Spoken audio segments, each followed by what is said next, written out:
Čaute lidi, já jsem Filip a vítám vás u svého druhého videa. Jestli se vám to bude líbit, dejte palec nahoru a jdeme na to, takže jak si stáhnout hru zadarmo. Takže jdete na svůj internet, Google na tím nefunguje, tak,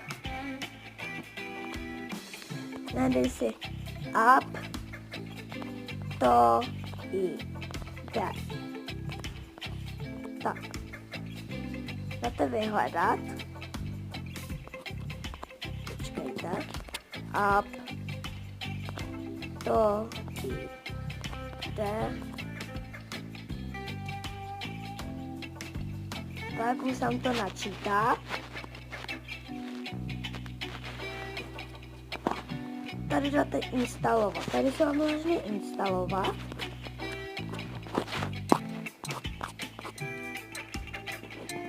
Až to bude tady instalované, tak si najdete na stahování.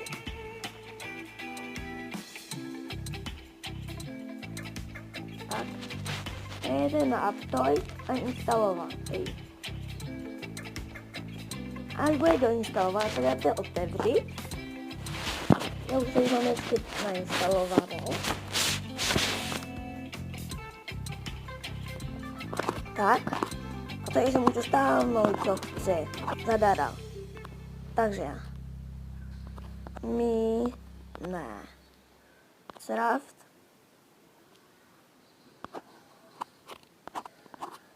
Tak tady to máte, tady to můžete instalovat. A ještě vám tady poradím, jestli chcete znovu ten Minecraft, tak tady si můžete vybrat verzi, jakou chcete. Tak.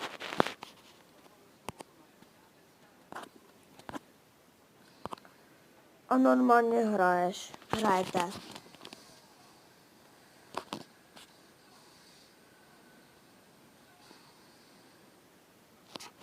Tak. A už hrajete.